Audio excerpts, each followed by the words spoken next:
រឿងរ៉ាវបេះដូងដាវស្មែដំបងតាំងពីក្មេងវ័យបងហើយនឹងស្រីចាំតែជ្រណៃរាល់អនុសាធ្លាប់កាន់ដៃគ្នាគ្រប់គ្រាដែលយើងចេញពីសាលាអូនខ្សឹបប្រាប់បងថាធំកាលណារៀបការនឹងបង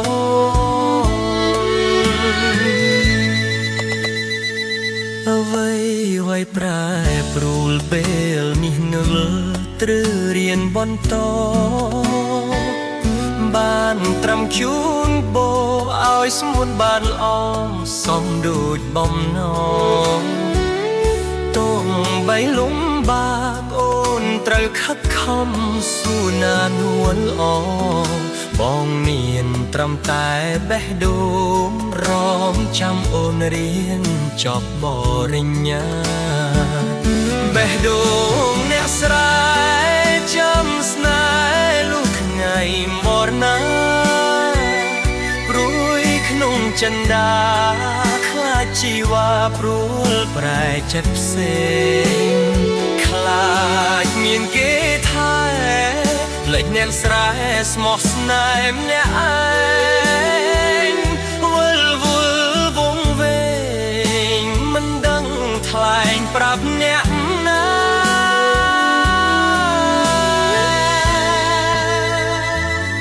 តន់ទាំងរងចាំទោះយូរខែឆ្នាំទ្រាំចាំជួបអូនបាវលំបាកខ្លួនវិលវិញណាស្ងួនវិលរួមសន្យាស្រើទុំដើមខែចាំមាសមេត្រូទ្រូមរៀមរា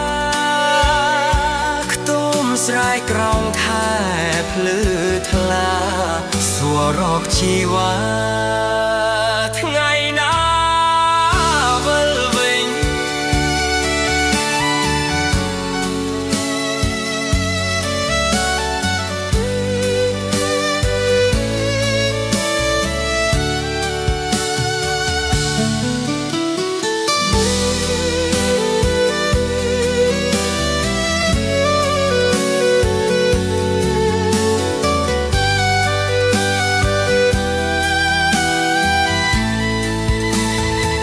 បេះដូងអ្នកស្រែ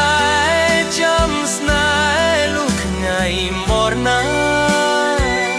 ព្រួយក្នុងចិន្តាខ្លាចជីវ៉ាព្រួលប្រែចិត្តផ្សេងខ្លាចមានគេថែលេចអ្នកស្រែស្មោះស្នេហ៍ម្នាក់ឯងវិលវងវែងមិនដឹងថ្លែងប្រាប់អ្នក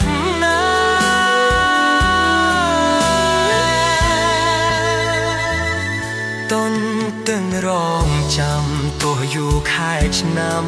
ទ្រាំចាំជួបអូន